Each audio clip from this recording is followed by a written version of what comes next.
반갑습니다. 드림코러스의 이명길입니다. 한 주간 동안에 잘 지내셨죠? 저는 지난주 토요일 날 송년 모임이 하나 있었습니다.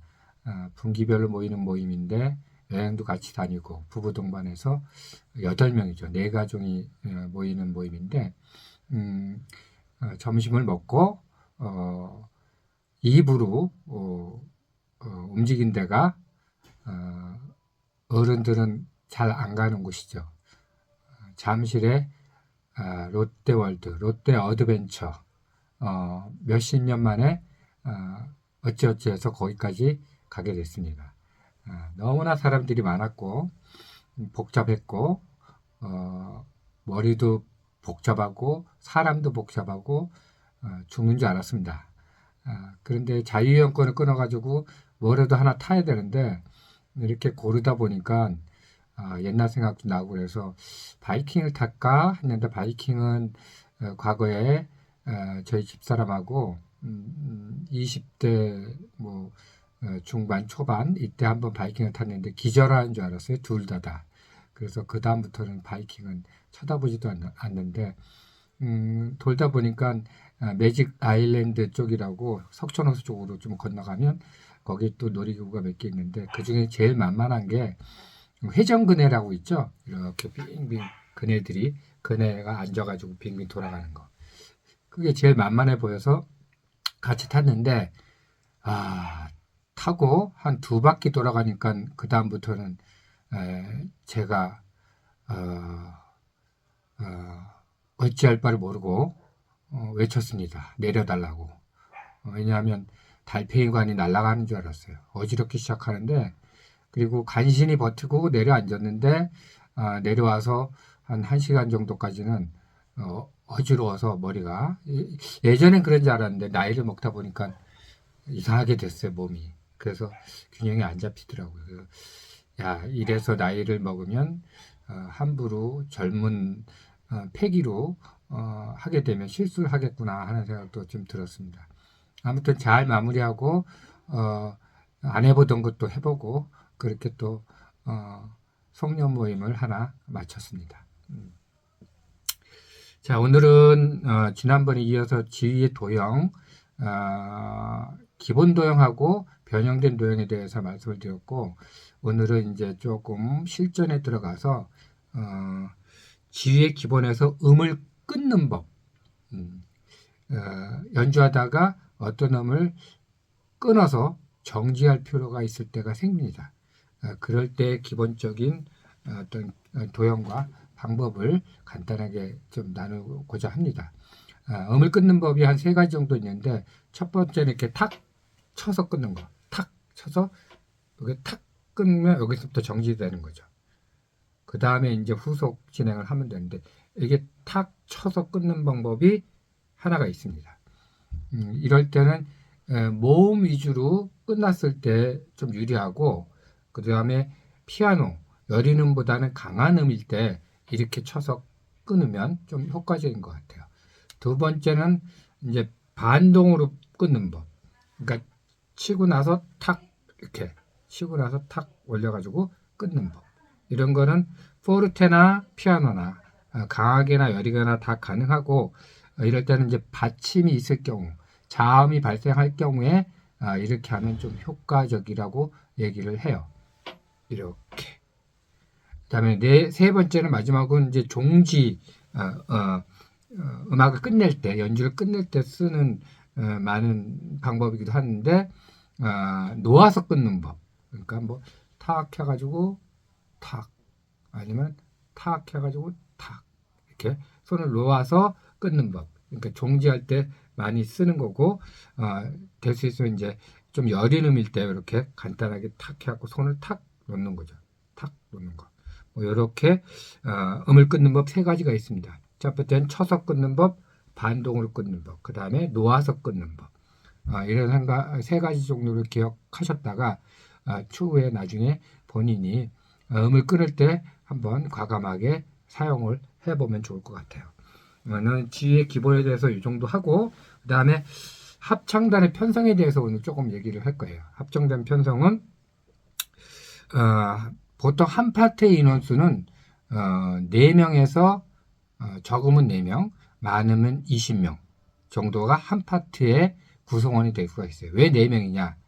혼자 할 때는 솔로고, 둘이 할 때는 듀엣이고, 셋이 할 때는 심심하고, 넷이 할 때는 그나마 구색을 갖춰서 음이 이렇게 뭉쳐지는 효과가 4명 정도는 있어야지 된다. 그래서 한 파트에 4명이죠. 왜 그러면 20명 이상은 안 되나? 20명 이상이 되다 보면 그 파트의 디테일 부분이 떨어지게 돼요. 그래서 통제가 사실은 조금 어려울 수가 있습니다. 그래서 찬양대가 많을수록 좋은 건 아니에요. 그래서 보통 4명에서 20명 사이에 한 파트를 구성한다. 그 다음에는 그러면 전체 인원은 뭐냐, 몇 명 정도냐 하면 아까 한 파트가 4명에서 20명이니까 곱하기 4, 4성이니까 소프라노, 알토, 테너, 베이스 하면 4, 4, 16, 그 다음에 16이랑 20명이니까 2, 4, 8, 80명. 그러니까 16에서 80명 정도가 전체 인원수가 될 수가 있어요. 제일 적은 인원은 한 16명 정도가 되면 이제 합창단을 구성할 수 있는 기본 숫자가 되는 거죠. 80명이 넘어가면 통제하기가 좀 어려우니 그런 것도 고려하셔야 될 것 같아요. 근데 뭐 한 100명, 200명, 뭐 500명 합창단이 부를 수도 있어요. 이런 부분은 대부분 뭐 오케스트라랑 같이 거의 어떤 디테일 부분은 조금 생략을 하고 전체적으로 같이 부르는 어떤 이벤트에서 그런 거를 많이 사용을 하죠. 그래서 여러분들이 그렇게 이해를 하시면 좋을 것 같고, 그 다음에 각 파트의 구성 비율, 소프라노, 알토, 테너, 베이스의 구성을 어느 정도로 비율을 맞출 것이냐라는 이론인데, 첫 번째 이론은 역사다리꼴, 위가 제일 많고 소프라노가 제일 많고 알토, 테너, 베이스 이런 식으로 역사각형 모양새를 가진 각 파트의 구성 비율로 선정하는 경우가 있는데, 이럴 때는 멜로디, 즉 소프라노의 멜로디를 조금 중요시하고자 할 때 이런 역사다리꼴을 선택을 하고요. 그 다음에 네모형, 직사각형인데 이거는 소프라노, 알토, 테너, 베이스 각각 동일한 구성 비율을 가지고 진행하는 거죠. 이런 것들은 밸런스 맞추기가 조금 수월하고 괜찮습니다. 그 다음에는 장고형이 있어요. 장고형은 뭐 이렇게 위가 넓고 아래가 넓고 중간에 좁혀지는 형태, 장고형. 소프라노하고 베이스가 구성 비율이 높은 거죠. 이런 거는 이걸 외성이라고 그러는데 안에 들어가 있는 게 내성, 알토, 테너는 내성, 바깥에 있는 소프라노, 베이스는 외성이라고 그래가지고 외성을 조금 더 볼륨감을 가지고 갈 때 이런 장고형을 씁니다. 그 다음에 하나 남은 게 사다리꼴 형태. 그러면 소프라노가 제일 적고 알토, 테너, 베이스가 가장 많은 경우. 이런 거는 이제 배음을 중시할 때 이런 형태를 씁니다.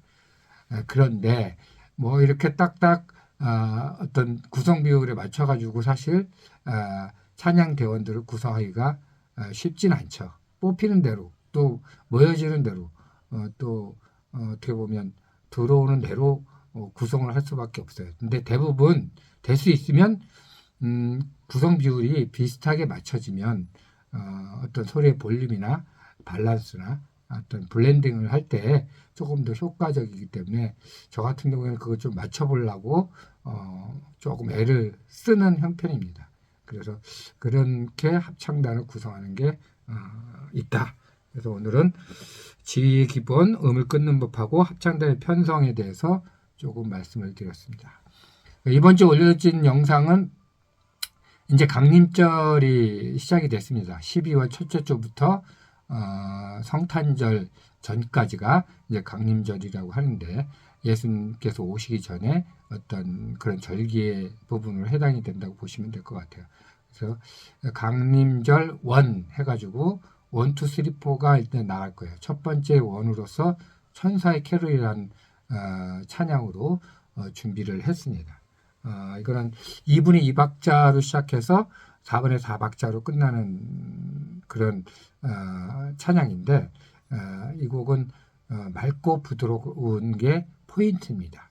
천사의 캐롤이 하늘 천상에서 내려오듯이 천사의 소리처럼 맑고 아주 부드러운 그런 곡으로 진행이 되고, 특히 마지막 부분은 4분의 4박자로 바뀌면서 소프라노 약간 높은 음이긴 한데 여린 음으로 끝나요. 그래서 그리고 나머지 소프라노 알토가 소리를 내고 테너 베이스가 허밍으로 해서 이렇게 끝나는 부분이 있대 여성 소리만 마지막에 남습니다. 그래서 고음 파트에서 끝까지 잘 여림으로 버텨주느냐, 이게 조금 중요할 것 같아요. 거기에 초점을 두고 여러분들 한번 같이 감상을 해 보시면 좋을 것 같습니다. 자, 오늘은 여기까지 하고 다음 주에는 강림절 2 해갖고 또 크리스마스 성탄을 위한 곡을 준비해서 여러분들과 같이 나누도록 하겠습니다. 자, 오늘 여기까지. 다음 주에 뵙겠습니다. 바이바이.